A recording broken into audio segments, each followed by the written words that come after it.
नमस्कार, आप देख रहे हैं जी बिजनेस। मैं हूं स्वाति रायना। अगर आपने इनकम टैक्स रिटर्न नहीं भरा या फिर गलत भरा है तो आप सावधान हो जाइए, क्योंकि जल्द ही आयकर विभाग ऐसे लोगों पर नकेल कसने जा रहा है जिन्होंने या तो रिटर्न नहीं भरा या फिर गलत भरा है। आईटी विभाग ने ऐसे ही लोगों की लिस्ट तैयार कर कार्रवाई करने की तैयारी भी शुरू कर दी है। तो इस खबर ने आपकी परेशानी भी बढ़ा दी है। और अगर आपके मन में इससे जुड़े तमाम सवाल हैं तो हम आपकी सभी समस्याओं का समाधान देंगे, क्योंकि यही है हमारा खास शो जिसमें हम आपकी मदद करने के लिए हैं। आप हमें फोन कर सकते हैं। हमारा फोन नंबर है 180018035545। टेलीविजन सेट पर भी तमाम डिटेल्स हैं। ट्वीट के जरिए सवाल भेज सकते हैं। साथ ही सवाल भेजिए व्हाट्सएप पर। हमारा व्हाट्सएप नंबर है 7840020000।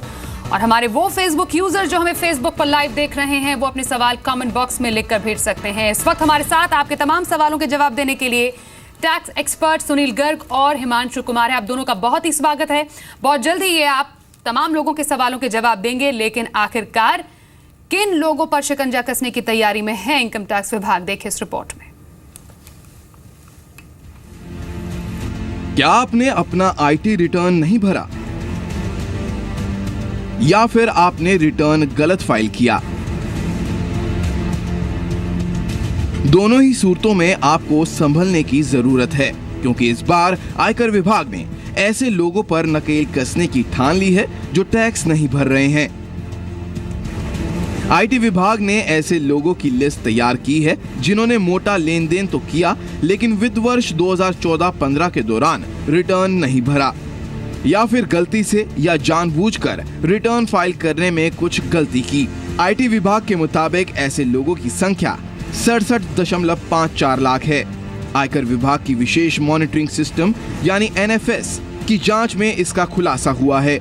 आयकर विभाग ने ये लिस्ट बैंकों की सालाना रिपोर्ट और टीडीएस टीसीएस डेटाबेस के आधार पर तैयार की है। इन लोगों ने साल 2014-15 में बड़े ट्रांजैक्शन किए और इसकी जानकारी आयकर रिटर्न में नहीं दी। आईटी विभाग ने ऐसे सभी लोगों की जानकारी इनकम टैक्स के ई फाइलिंग वेबसाइट incometaxindia.e-filing.gov.in पर डाल दिया है, लेकिन ये जानकारी जिन पैन नंबर के लिए दी गई है सिर्फ वही व्यक्ति लॉगिन करने के बाद इस जानकारी को देख पाएंगे। जानकारी के बाद वो अपना जवाब भी दे सकते हैं। आईटी रिटर्न नहीं दाखिल करने वालों की संख्या लगातार बढ़ रही है। 2013 में जहां ये आंकड़ा 12.19 लाख था, वो 2014 में बढ़कर 22.09 लाख और 2015 में 58.95 लाख पर पहुंच गया। आयकर विभाग का कहना है कि आयकर रिटर्न दाखिल नहीं करने वाले लोगों पर जुर्माना लगाया जाएगा। वहीं गंभीर परिस्थितियों में जेल भेजने की कार्रवाई भी हो सकती है। तो अगर आपका नाम भी टैक्स ना देने वालों की आयकर विभाग की सूची में है तो आपको संभलने की जरूरत है। आलोक प्रियदर्शी, जी मीडिया। अब आप ये जानना चाह रहे होंगे कि क्या आप पर टैक्स की देनदारी बनती है या नहीं, और आपको ये जानकर इनकम टैक्स विभाग की जो वेबसाइट है उसके जरिए कैसे मिल सकती है, यही बता रहे हैं हमारे सहयोगी आलोक प्रियदर्शी। देखिए, अगर आपने साल 2014-15 में कोई हाई वैल्यू ट्रांजेक्शन किया है, यानी कि कोई मोटा लेन देन किया है और टैक्स नहीं चुकाया, तो सावधान, क्योंकि इनकम टैक्स डिपार्टमेंट ने करीब 67.5 लाख ऐसे लोगों की पहचान की है जिन्होंने साल 2014-15 में कोई मोटा लेन देन तो किया है, लेकिन उसके अगले साल यानी 15-16 में टैक्स नहीं चुकाया है। इनकम टैक्स डिपार्टमेंट ने अपने नॉन फाइलर मॉनिटरिंग सिस्टम, एक विशेष सिस्टम है, उसके ज़रिए पता किया है कि जिन लोगों ने ये लेन देन किया है उनके बैंकों के ज़रिए पता हुए जो एनुअल इन्फॉर्मेशन रिपोर्ट होती है उसके ज़रिए या फिर टीसीएस या टीसीएस के ज़रिए पता किया है कि मोटा लेन देन तो हुआ है लेकिन इस पर टैक्स नहीं चुकाया गया। अगर आप जानना चाहते हैं कि आपके खिलाफ भी कहीं इनकम टैक्स डिपार्टमेंट ऐसी कार्रवाई की तैयारी तो नहीं कर रहा, तो आपको सीधे इनकम टैक्स डिपार्टमेंट की वेबसाइट पर जाना पड़ेगा। जैसे ही आप इनकम टैक्स इंडिया e-filing.gov.in पर जाएंगे तो यहाँ पर आपको लॉगिन करना पड़ेगा। लॉगिन करने के बाद आपके पास एक ये विंडो दिखेगा, कंप्लायंस विंडो। कंप्लायंस विंडो में व्यू और सबमिट कंप्लायंस में जाएंगे, आप यहाँ देखेंगे तो अगर आपके सामने no compliance records relating to filings of returns has been generated in your case लिखा है, तो इसका मतलब आप सुरक्षित हैं, इनकम टैक्स डिपार्टमेंट की निगाह आप पर नहीं है। लेकिन अगर आपने ऐसा कोई मोटा लेन देन किया है तो आपके कंप्लायंस विंडो में यहाँ पर आपके खिलाफ एक नोटिस दिखेगी। और इस नोटिस का आपको जवाब देना है, या अगर उसके खिलाफ जो टैक्स देनदारी बनती है वो टैक्स जमा करना है। अगर आपने टैक्स चुका दिया तो ठीक, नहीं तो इनकम टैक्स डिपार्टमेंट इस टैक्स को चुकाने के लिए आपके घर तक पहुंच सकता है, आपके खिलाफ कार्रवाई भी कर सकता है। आलोक प्रियदर्शी, जी मीडिया, दिल्ली। चलिए, अब कई लोगों के दिलों की धड़कनें काफ़ी तेज़ हो गई होगी, समझने की कोशिश कर रहे होंगे कि कहीं उनका भी नाम इस लिस्ट में तो नहीं है। भारी भरकम वैसे लिस्ट है। हमारे साथ टैक्स एक्सपर्ट सुनील गर्ग और हिमांशु कुमार है। सुनील जी, 67,54,000 लोगों की लिस्ट कोई मामूली नंबर नहीं है। वैसे कौन से लोग हैं जिनको डरने की ज़रूरत है यहाँ पर? देखिए, एक 114E एक रूल है इनकम टैक्स में। वो ये कहता है कि अगर किसी ने हाई वैल्यू ट्रांजैक्शन किए हैं किसी भी साल में, जैसे आपने कार परचेज़ की है, आपने इमोरल प्रॉपर्टी परचेज़ की है, आपने म्यूचुअल फंड्स परचेज़ किए हैं, या आपने कैश जमा करवाया अपने अकाउंट में। कैश का विशेषकर नियम है कि अगर आपने अपने अकाउंट में, सेविंग अकाउंट में 10 लाख रुपए से ज़्यादा पूरे साल में कैश जमा करवाया है, या एक बार में 2 लाख रुपए ज़्यादा कैश जमा करवाया है। और एक और ध्यान रखने वाली बात इसमें यह है स्वाति जी, कि ये अमेंडमेंट उसके बाद आ गई 8 नवंबर के बाद में सरकार ने फिर अमेंड कर दिया है इसको। पहले करंट अकाउंट में कैश जमा करवाने पर AIR नहीं जाती थी, लेकिन 8 नवंबर से और 30 दिसंबर के बीच में अगर आपने 12.5 लाख रुपए से ज़्यादा कैश जमा करवाया है, या अपने करंट अकाउंट में और सेविंग अकाउंट में अगर 2.5 लाख रुपए ज़्यादा कैश जमा करवाया है, तो आपका नाम AIR में जाएगा, एनुअल इन्फॉर्मेशन रिपोर्ट में। और जो एनुअल इन्फॉर्मेशन रिपोर्ट है उसकी जिम्मेवारी बैंकर्स की होती है, या जो क्रेडिट कार्ड से पेमेंट कर रहे हैं उसकी होती है, जिसने बैंकर्स की जिम्मेवारी होती है, पोस्टों की जिम्मेवारी होती है। और अगर आपने रिटर्न फाइल नहीं किया है तो आपका नाम नॉन कंप्लाइंस में आ जाएगा। आप बड़े आसान सा तरीका है, इनकम टैक्स की वेबसाइट पे जाइए, अपना लॉगिन पासवर्ड डालिए, तो आपको पता चल जाएगा कि आपने कौन कौन सी हाई वैल्यू ट्रांजैक्शन की हैं। और अगर आपने हाई वैल्यू ट्रांजैक्शन की हैं और आप उसको डिक्लेयर नहीं कर रहे हैं, आपने रिटर्न नहीं भरी है या भरने के मूड में नहीं है, तो फिर आपको थोड़ा मुसीबत का सामना करना पड़ेगा।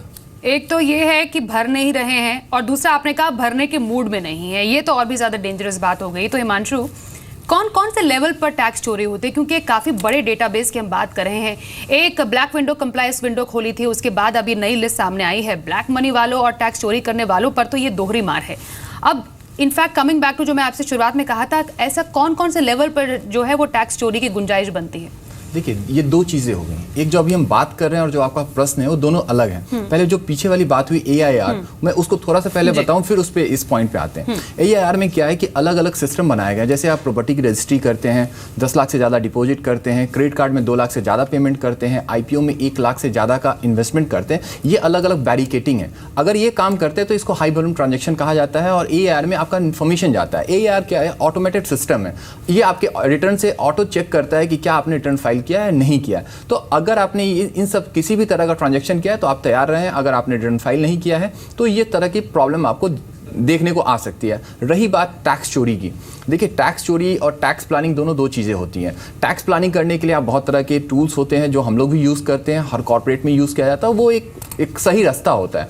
बट टैक्स चोरी क्या होती है, उसमें बहुत तरह के, अभी कुछ दिन पहले आपके शो पे ही चल रहा था वो नंदू वाला जो स्कैम था, वो इस तरह की चीज़ें की जाती। होता क्या है, बहुत से ऐसे व्यापारी, बहुत से ऐसे लोग भी होते हैं कि जो इस तरह की चीज़ें हथकंडे अपनाते हैं। वहाँ पे इनकम टैक्स की चोरी होती है, वहाँ पे सेल टैक्स की चोरी होती है, बहुत जगह एक्साइज की चोरी होती है, बहुत जगह सर्विस टैक्स की चोरी है। तो अलग अलग तरीके लोग हथकंडे इस्तेमाल करके टैक्स चोरी करने का काम किया करते हैं। वो अलग लेवल पे हर जगह अलग तरह का तरीका होता है, तो उसको आप अलग कर सकते हैं। डायरेक्ट टैक्स, इनडायरेक्ट टैक्स, अभी हम जो बात कर रहे हैं वो अलग चीज़ है, तो उसको वहाँ पे ले जाना थोड़ा सा सही नहीं होगा। चलिए, कुछ सवालों के जवाब भी आप ले लेते हैं, क्योंकि काफ़ी दर्शकों के मन में सवाल होगा। और ऐसा ही पहला सवाल है गणेश बाटगुजर जी का, जो फेसबुक के जरिए हमारे पास सवाल आया है। सुनील जी, हम चाहेंगे कि आप इसका जवाब दें। ये जानना चाह रहे हैं कि कितने साल पुराना टैक्स IT विभाग के रडार पर रहेगा?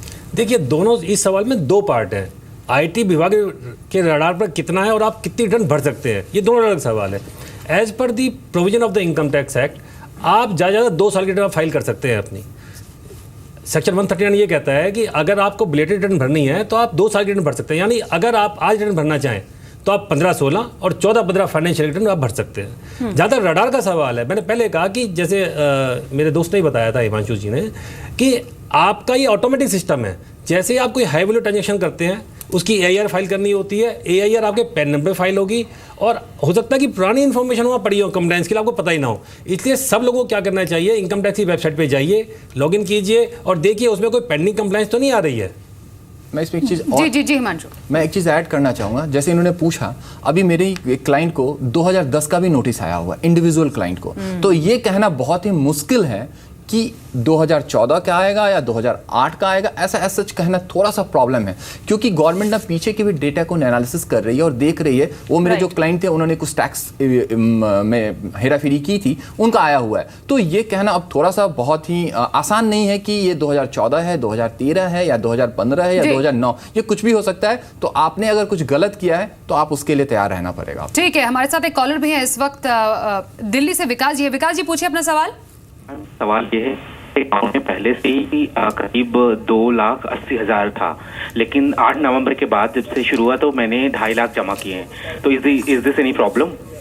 सुनील जी, आपका सवाल जहाँ तक मैं समझा हूँ, आप ये पूछ रहे हो कि आपने पहले 2,80,000 रुपये जमा करवा रखा था और 2.5 लाख रुपए आपने 8 नवंबर के बाद में पुराने नोटों में जमा करवाया है। ये क्या मैं सही समझा हूँ आपका सवाल?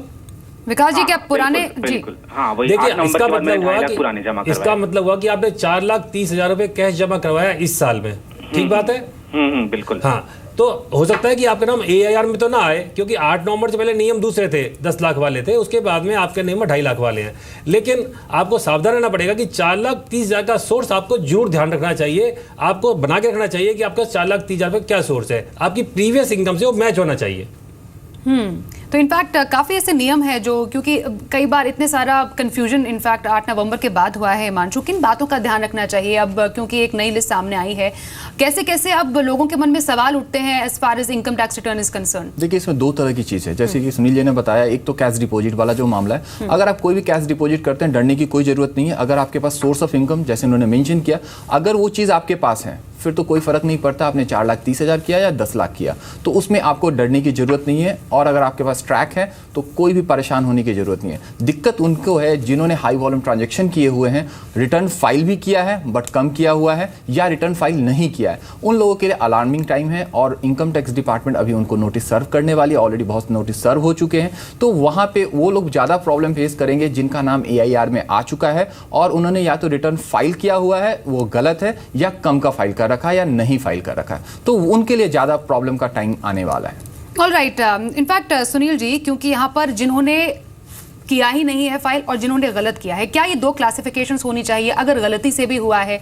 क्योंकि इसमें डेफिनेटली सजा का प्रावधान भी रखा गया। अगर आप लिस्ट में नाम आ गया उन लोगों के लिए जिन्होंने गलती से किया है या उन लोगों के लिए जिन्होंने जानबूझकर किया है, क्या सजा का प्रावधान और उनको क्या भुगतना पड़ सकता है? देखिए, दोनों बातें अलग अलग है। पहली बात है, हम रिवाइज रिटर्न की बात कर रहे हैं। अगर आपने कोई गलती कर दी है तो सेक्शन 139 ये कहता है कि आप उस रिटर्न को रिवाइज कर सकते हैं। रिटर्न को रिवाइज करने का तरीका है कि आप 1 साल बाद तक, यानी 31 मार्च 2015 की रिटर्न आप 31 मार्च 2017 तक आप रिवाइज कर सकते हैं, बशर्ते आपकी असेसमेंट ना हुई हो। एक बात तो ये हो गई है। लेकिन अभी आपने पिछले 10-12 दिन पहले एक सर्कुलर आया था CBDT की तरफ से कि लोगों ने क्या किया था कि रिवाइज रिटर्न को भी माध्यम बना लिया था 8 नवंबर के बाद में ज़्यादा कैश, कि हम लास्ट रिटर्न रिवाइज कर देते हैं, ज़्यादा कैश रिटर्न दिखा देते हैं, ज़्यादा प्रॉफिट दिखा देते हैं। लेकिन इसको ध्यान रखने वाली बात यह है कि जो 139 सेक्शन है वो खाली एक्ट ऑफ ओमिशन की बात करता है। अगर आपने जानबूझकर या फ्रॉडुलेंट एक्टिविटी करने की सोची है तो उसके लिए रिवीजन आपको अलाउड नहीं होगा। उसमें बाकी प्रोविजन ऑफ द टैक्स आपको एक्ट लग जाएंगे। इसलिए रिवीजन सिर्फ होगा जहां आपको एक क्लरिकल मिस्टेक हो गई है या आप कोई चीज भूल गए हैं तो आप वो रिटर्न रिवाइज कर सकते हैं। अदरवाइज आपको रिवाइज नहीं करनी चाहिए। ठीक है, एक सवाल लेते हैं। इस वक्त हमारे पास फेसबुक के जरिए आया है आशीष केलो जी का।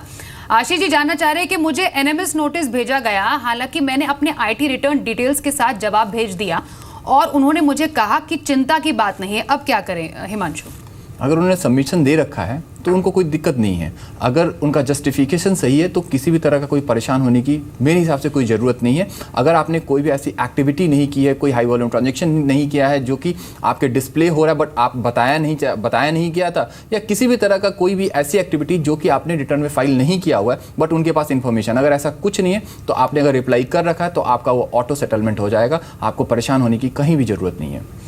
जी, इनफैक्ट सुनील जी, क्योंकि ये ऐसा मामला है कि लोगों के मन में एक्चुअली डर हो जाता है, क्योंकि हम यहाँ पर क्लैरिफाई करने की कोशिश करें कि लोगों को परेशान होने की ज़रूरत नहीं है।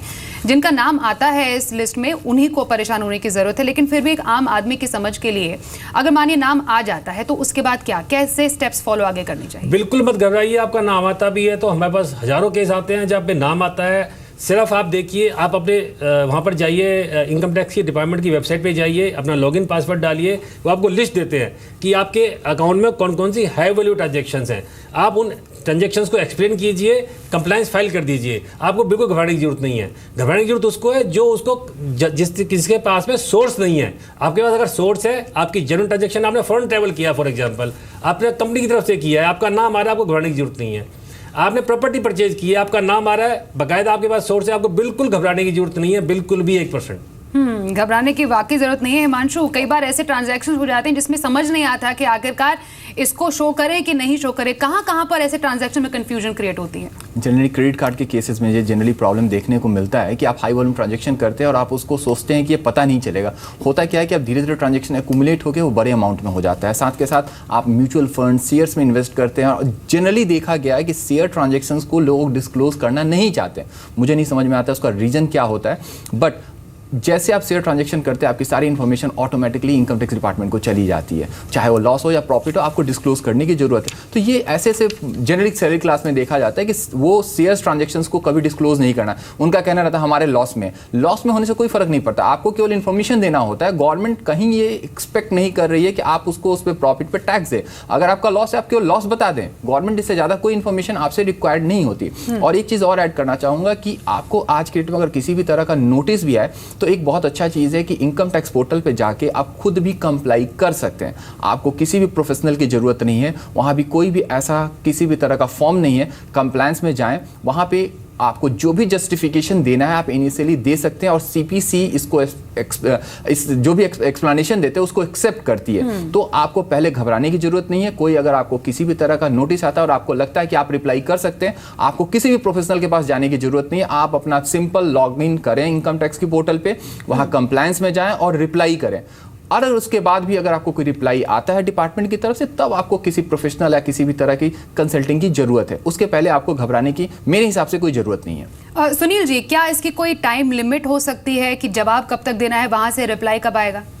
नहीं, देखिए इसमें क्या होता है, जहां आपको कंप्लायंस का जब आपके पास नोटिस आता है तो उसमें टाइम लिमिट दी होती है कि आपको, क्योंकि जैसे मैंने पहले बताया कि 139 सेक्शन में रिटर्न भरने का एक टाइम लिमिट है। अगर आप 31 मार्च 2014 रिटर्न भरना चाहते हैं तो आप नहीं भर सकते हैं। इसका मतलब है कि अगर आप कंप्लायंस टाइम पे नहीं करेंगे तो आप टाइम बारिंग हो जाएंगे। अगर आपको टाइम बारिंग हो जाएंगे तो फिर आपके पास कोई ऑप्शन नहीं बचता है। इसलिए तरीका ये होता है कि आप हर साल उसको चेक कीजिए, कोई कंप्लायंस तो नहीं है आपके नाम से। अगर कंप्लायंस है, आप रिटर्न फाइल नहीं किया, आप रिटर्न फाइल कर दीजिए। दूसरी बात जो हिमांशु जी कहते हैं उसमें एक बात और जोड़ना चाहता हूँ, विशेषकर सैलरीड एम्प्लॉय के केस में, जो हमने अपने प्रैक्टिकल एक्सपीरियंस में देखा है। सैलरीड एम्प्लॉय ये सोचते हैं कि मेरा टीडीएस काट लिया एम्प्लॉयर ने, अब मुझे रिटर्न भरने की जरूरत नहीं है। ऐसा नहीं है, ये गलतफहमी है। सैलरीड एम्प्लॉयज को रिटर्न फाइल करनी चाहिए। और दूसरी गलती वो जो करते हैं, जो इनका सेविंग का ब्याज है या शेयर से प्रॉफिट आ रहा है, उसको डाल देना चाहिए। जनरली हमने देखा है कि वहां पर वो कंप्लायंस में आ जाते हैं। ठीक है, बहुत ये जो डिटेल्स है और इनफैक्ट बता भी रहे हैं कि आखिरकार कौन कौन सा चीजें आपको दिखाने की जरूरत है। चलिए एक व्हाट्सएप का सवाल राकेश गुप्ता जी का लेते हैं। इन्होंने कहा है कि मेरी माँ ने 2 लाख रुपए से ज्यादा की एफडी कराई तो उस पर टीडीएस कटा, क्या मुझे रिटर्न भरना चाहिए? हिमांशु, एकदम भरना चाहिए, क्योंकि वो 2 लाख के नीचे आपका टैक्स एग्जम्पशन लिमिट जो है उसके नीचे में आपका जो भी आपका इंटरेस्ट आ रहा होगा उस पर 20,000 या 30,000 रुपए के करीब आ रहा होगा। 2 लाख की एफडी पर अगर मैं 10% का भी ब्याज रखता हूँ तो 20,000 के करीब। तो आपको रिटर्न फाइल करके ये टीडीएस वापस लेना चाहिए, ना कि इसको छोड़ना चाहिए, क्योंकि ये पैसा आपको वापस मिल जाएगा। दूसरी बात मैं ये कहना चाहता हूँ, जैसे इनकी माताजी हैं, तो माताजी हैं तो सीनियर सिटीजन होंगी, तो वो एक फॉर्म G15G होता है, 15G और 15H, आप उसको फाइल दे दीजिए बैंक में, तो आपको टीडीएस नहीं काटेगा बैंक फिर आपका। जी, चलिए गनी शौकत अहमद जी का सवाल अब लेते हैं। इन्होंने कहा है कि करंट अकाउंट और सेविंग खाते में कितने ट्रांजैक्शन पर टैक्स भरना पड़ेगा और क्या इन्वेस्टमेंट पर भी टैक्स भरने की जरूरत है? सुनील जी, नहीं, देखिए हमारे यहाँ पर ये कन्फ्यूजन व्हाट्सएप के जरिए आया था कि बैंकिंग ट्रांजैक्शन टैक्स सरकार लगाने जा रही है। हमारे यहाँ पे बैंकिंग ट्रांजैक्शन टैक्स नहीं है। बैंक में खाते में जमा करवाने पे कोई टैक्स नहीं है, करंट अकाउंट में भी नहीं है, सेविंग अकाउंट में भी नहीं है, बशर्ते वो पैसा आपके पास एक्सप्लेन होना चाहिए, सोर्स एक्सप्लेन होना चाहिए। लेकिन जैसे मैंने पहले बताया, 8 नवंबर के बाद में CBDT ने एक नया सर्कुलर जारी किया है कि करंट अकाउंट में अगर आपने 12.5 लाख रुपए से ज़्यादा जमा करवाए हैं तो आपकी AIR जाएगी। इसका मतलब वो कैश इन हैंड आपकी बुक्स में होना चाहिए। अगर नहीं होगा तो आपके लिए परेशानी का सबब बनेगा। इसी तरह से अगर 2.5 लाख से ज़्यादा सेविंग अकाउंट में जमा करवा रहे हैं तो उसका सर्कुलर में चेंज है, उस पर टैक्स वाली कोई बात नहीं है। जहाँ तक इन्वेस्टमेंट का सवाल है, अगर आप कोई इन्वेस्टमेंट कर रहे हैं तो that has to be explain from your source of income, और उससे जो इनकम आती है इन्वेस्टमेंट से, चाहे वो FDR है, अगर म्यूचुअल फंड है तो टैक्स से एग्जेम्प्ट है, लॉन्ग टर्म शेयर है तो टैक्स से एग्जेम्प्ट है, लेकिन एफडीआर का ब्याज जैसे पहले बताया वो टैक्सेबल होता है। इसलिए आपको ध्यान रखना है इन्वेस्टमेंट से जो इनकम आनी है आ रही है आपको, उसको आप रिटर्न में शो कीजिए। जी जी, एक और सवाल लेते हैं। विनोद पांडे जी का सवाल इस वक्त हमारे पास आया है, उनका सवाल जान लेते हैं फिर जवाब लेते हैं। मैंने अपने डीमैट अकाउंट में 10 लाख रुपए जमा कराए हैं और आगे कहते हैं कि आईटी जो रिटर्न है सिर्फ 5 लाख रुपए का भरा है, अब मुझे रिटर्न भरना चाहिए हिमांशु? एकदम भरना चाहिए। पहला क्वेश्चन ये हुआ कि आपके पास 10 लाख का सोर्सिंग कहाँ से है, क्योंकि आपने अगर डीमेट अकाउंट में ट्रांसफर किया है तो कहीं ना कहीं से ये आपने ट्रांसफर किया होगा। तो ये पहले सोर्स ऑफ इनकम क्या है आपके पास, अगर आप ये डिपार्टमेंट को नहीं बताएंगे कि मेरे पास 10 लाख रुपए हैं और वही वाइट के हैं, क्योंकि जब ये पैसा आप ट्रांसफर कर रहे हैं ये इन्वेस्टमेंट के लिए आगे जा रहा है, यानी कि इस पर आपने प्रॉफिट दे रखा होगा, कहीं ना कहीं टैक्स पे कर रखा होगा। तो अगर आपने अभी तक रिटर्न फाइल नहीं किया है तो सोर्स ऑफ इनकम आप कैसे जस्टिफाई कर पाएंगे? तो आपको 5 लाख नहीं 10 लाख के पहले ये कैलकुलेशन करनी होगी कि 10 लाख रुपए कहाँ से आए। अगर आपको लगता है कि 5 लाख पिछले साल का था और 5 लाख इस साल का है तो आपको 5 लाख या जो भी आपकी इनकम है उसका रिटर्न फाइल करना मैंडेटरी है आपके लिए। अदरवाइज आपका भी नाम एआईआर में इसलिए आ सकता है क्योंकि आप शेयर ट्रांजेक्शन कर रहे हैं और शेयर ट्रांजेक्शन को सबसे पहले एआईआर में रखा जाता है, तो वहां से ट्रैकिंग बहुत ही आसान होती है। तो आप आज न कल किसी भी तरह के किसी भी प्रॉब्लम में ना जाए, इससे अच्छा है कि आप अपने रिटर्न को फाइल करें और जो भी टैक्स लायबिलिटी है उसको पे करें। आप जरूरत यही है कि जल्द से रिटर्न फाइल करके टैक्स लायबिलिटी को पूरा कीजिए। एक और कॉलर इस वक्त हमारे साथ फोन लाइन पर हैं, हमारे साथ बिहार से गणेश जी है, बहुत स्वागत है आपका। बताइए क्या सवाल है आपका? मेरा सवाल यह है सर कि मेरी माँ ने सारा में रजत योजना में 19,000 रुपये इन्वेस्ट किए थे 14 साल के लिए। 2014 में मई में उन्हें मतलब 84,000 रुपये का बोला पेमेंट मिलेगा आपको, और लेकिन है ना वो पैन नंबर देने पर बोले कि ठीक है 10% काट लिया गया, और बोले कि इसका टीडीएस सर्टिफिकेट बाद में आएगा। काफी बार जाने के बाद में उन्होंने कहा हाँ आ रहा है, लेट से मिलेगा, पीछे आएगा, मार्च में आएगा, लेकिन न तो ना कंप्लेन सुन रहे हैं। और सारा के लखनऊ ऑफिस में भी कंप्लेन भेजा, वहां से भी कोई जवाब नहीं दे रहे हैं वो लोग। कुछ मतलब यहाँ बोलते हैं 26 ईयर्स में देख लीजिए, उसमें भी 0 दिखला रहा है। तो लेकिन कुछ वो लोग अब लास्ट टाइम अब कब गए थे और कब आपने जाना था अपने इस केस के बारे में? मैंने अभी 3-4 महीना पहले भी जाकर के सारा ऑफिस में पूछा था, यहाँ लोकल ऑफिस में, वो भी कुछ बता नहीं रहे हैं, और वहाँ लखनऊ में भी फोन किया, वो भी सही नहीं जवाब दे रहे हैं। चलिए नेग्लिजेंस का मामला बता रहे हैं कि इनकी असल में जो बात है और जो पूरा किस्सा है उसके बारे में कुछ क्लैरिफिकेशन नहीं मिल रही है। सुनील जी, ऐसे केस में क्या किया जा सकता है? देखिए, जहाँ तक मैं इनका सवाल समझा हूँ, इनको एफडीआर पे 84,000 रुपये का ब्याज मिला है और उस पर 10% टीडीएस काट दिया है सहारा ने, लेकिन वो रिफ्लेक्ट नहीं हो रहा है। सबसे पहले अपना 26AS दोबारा चेक कीजिए, अगर उसके बाद भी आपको नहीं मिलता है तो आप सीवीडीटी के ग्रीवियंस सेल में जाकर अपनी कंप्लेंट लॉन्च करवा सकते हैं, वो जरूर उस पर एक्शन लेंगे। और आप अपने इनकम टैक्स ऑफिस में जाकर भी कंप्लेंट लॉन्च करवा सकते हैं कि साहब देखो मेरा टीडीएस काट लिया है, उन्होंने जमा नहीं करवाया है, तो आपको जरूर उसका रिलीफ मिलेगा। जी जी जी, चलिए एक और हमारे पास सवाल आया है फेसबुक के जरिए। तरुण जी ने सवाल भेजा है, उनका सवाल भी यहाँ पर जान लेते हैं कि आखिरकार वो क्या जानना चाह रहे हैं। तरुण जी कह रहे हैं कि मैं एक किसान हूँ, मेरे सेविंग खाते में पिछले 2 साल से 18 लाख रुपए पड़े हुए हैं और मुझे क्या करना चाहिए। हालांकि 8 नवंबर के बाद वो उन्होंने जमा किए हैं, जो हम समझ पा रहे हैं इस सवाल से। अब ये जो इनका, क्योंकि 8 नवंबर के बाद जमा नहीं किए हैं, माफ कीजिए, 8 नवंबर के बाद जमा नहीं किया, अब ऐसे केस में क्या करें, क्योंकि पुरानी करेंसी है और इस केस में अब इनके लिए क्या प्रावधान हो सकता है हिमांशु? देखिए, पहली चीज़ कि इनके अकाउंट में सेविंग अकाउंट है पहला, दूसरा ये किसान है। अगर 18 लाख है तो उसमें कोई प्रॉब्लम नहीं है। अगर इनके source of income agriculture income है और ये रिटर्न फाइल कर रहे हैं तो ऐसे भी इनका जो सोर्स ऑफ इनकम है वो एग्जम्प्टेड इनकम में आता है। तो पहली चीज़ क्या इन्होंने रिटर्न फाइल की है नहीं की है। दूसरी, 8 तारीख के बाद इन्होंने ऐसे कुछ जमा किया नहीं है तो इसलिए कोई प्रॉब्लम नहीं है। ये जो भी चीज़ है उसके पहले का है, बट 18 लाख रुपये होना आपको ये कहीं ना कहीं इनकम टैक्स को मुझे नहीं लग रहा है कि किसी तरह की इनको प्रॉब्लम आनी चाहिए, क्योंकि 8 तारीख के बाद का कोई भी ट्रांजैक्शन इनके साथ नहीं है। बट क्या ये रिटर्न फाइल करते हैं नहीं करते, तो इनके पिछले ट्रैक को भी देखना बहुत ज़रूरी है कि क्या हुआ पड़ा, जो कि मुझे पता नहीं चल पा रहा है। अगर उन्हें पिछले सालों में कोई भी किसी भी तरह का रिटर्न फाइल करके एग्रीकल्चर इनकम को डिस्क्लोज कर रखा है जिसपे कि टैक्स नहीं लगा और वो पैसा उनके अकाउंट में पड़ा हुआ है या कैश डिपॉजिट में है या ट्रांसफर के थ्रू है, तो इनको किसी भी तरह की परेशानी नहीं है। इन केस अगर इन्होंने रिटर्न फाइल नहीं कर रखा है और उसके बाद भी इनकम इनके पास आया और इनके पास किसी भी तरह का सेल्स प्रूफ और डॉक्यूमेंट्री एविडेंस है, तो इनको बहुत घबराने की जरूरत नहीं है। चलिए चलिए, हमारे साथ एक कॉलर भी हैं मेरठ से, डॉक्टर प्रमोद जी। जी डॉक्टर जी, बताइए अपना सवाल। मैंने म्यूचुअल फंड में इन्वेस्ट करता हूँ, मुझे कौन से आईटीआर में उसको शो करना चाहिए? सुनील जी, आप म्यूचुअल फंड में इन्वेस्ट करते हैं, आप कौन सी आईटीआर में शो करना चाहिए उसको? हाउस इन्वेस्टमेंट को कहाँ शो करना चाहिए, कौन से आईटीआर फॉर्म में? हाउस इन्वेस्टमेंट को। नहीं, आपकी बाकी सोर्स ऑफ इनकम क्या है ये देखना पड़ेगा कि आपकी बिजनेस से इनकम है, आपकी सैलरी से इनकम है, या आपकी टैक्स ऑडिट होता है, किस चीज़ से इनकम है, ये आपको देखना पड़ेगा। और जहाँ तक मैं आपका सवाल समझ पा रहा हूँ, ऐसा कुछ नहीं है कि आपको मैंडेटरी बैलेंस शीट फाइल करने की जरूरत नहीं होती है कि इन्वेस्टमेंट आपको शो करना है, ऐसा नहीं है।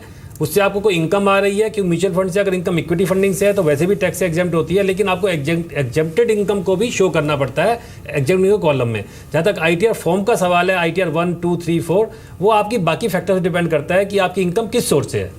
जी जी, समय बहुत कम है लेकिन सवाल बहुत सारे हैं। फिलहाल शो को यहीं खत्म करना पड़ेगा, लेकिन उम्मीद यही है कि तमाम जितने भी सवाल हमने लिए हैं उसके जरिए बाकी काफी लोगों के सवालों के जवाब जरूर मिल गए होंगे। लेकिन कुल मिलाकर टैक्स डिफॉल्टर पर शिकंजा कसने की तैयारी तो है, लेकिन उन्हीं पर जिन्होंने गलती की और जानबूझकर ऐसा किया है उन पर नहीं, जो कि ईमानदारी से अपना टैक्स भेजते हैं। नाम भी आ जाता है तो परेशान होने की जरूरत नहीं है, जैसा जो रूल है उस नियम के तहत चलिए, कोई परेशानी नहीं होगी। बहुत बहुत शुक्रिया सुनील गर्ग जी और हिमांशु कुमार हमारे साथ इस पूरे शो में जुड़ने के लिए और कॉलर्स के सवाल के जवाब देने के लिए। बस इतना ही, देखते रहिए ज़ी बिज़नेस।